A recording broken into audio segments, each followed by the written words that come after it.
श्री अरविंद।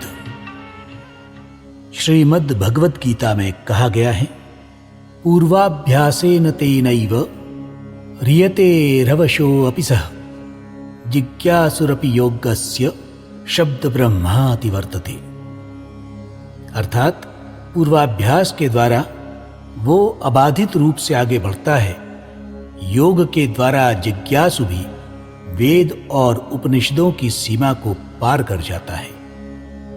श्री अरविंद का जीवन भगवान की इस आश्वासनपूर्ण उत्साहवर्धक शक्ति का सटीक प्रमाण है।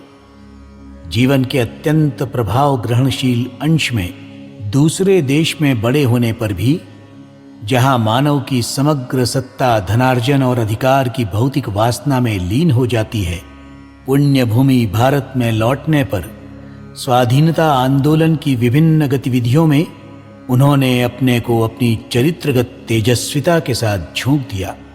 और जब वे देशवासियों के अत्यंत श्रद्धास्पद तथा असंदिग्ध नेता होकर उनकी सनातन राष्ट्र चेतना के वास्तविक प्रतिनिधि के रूप में उदय हो रहे थे, तभी कर्म के अचिंत्य शक्ति से निर्देशित होकर योग के अभ्यास और निदिध्यासन की ओर आकृष्ट हुए और इसमें इस गहनता से डूबे कि बहुत शीघ्र ही वे केवल शब्द, अनुभव और बुद्धि के बोध की सीमा के बाहर चले गए। इसके साथ हमारे राष्ट्र की समस्याओं के सम्यक बोध और अपनी अंतर्स्फूर्त भविष्य दृष्टि द्वारा उन्होंने अनुसरण करने के लिए हमें जो निर्देश दिए हैं, उनसे हमारा पुरातन धर्म, संस्कृति और राष्ट्र अखिल विश्व की मानवता के दीप्तिमान, पावन और सामर्थ्य संपन्न नेता के रूप में निश्चय फिर उठ खड़ा होगा।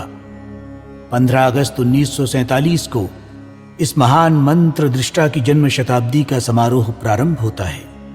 आइए उनके कृतज्ञ देशवासी हम सभी उनकी शिक्षा को समझने का प्रयास और उनके दर्शन चिंतन का सार देश में प्रसार कर इस उत्सव को उचित रूप में मनाएं और उनकी भविष्यदर्शी चेतना में विश्वास के साथ ये पवित्र संकल्प ग्रहण करें कि हम इसे साकार करने का घोर प्रयास करेंगे और जब तक लक्ष्य प्राप्त नहीं होता विश्राम नहीं लेंगे। शाश्वत हिंदू ध्येय के लिए सत्ता की है चाह नहीं,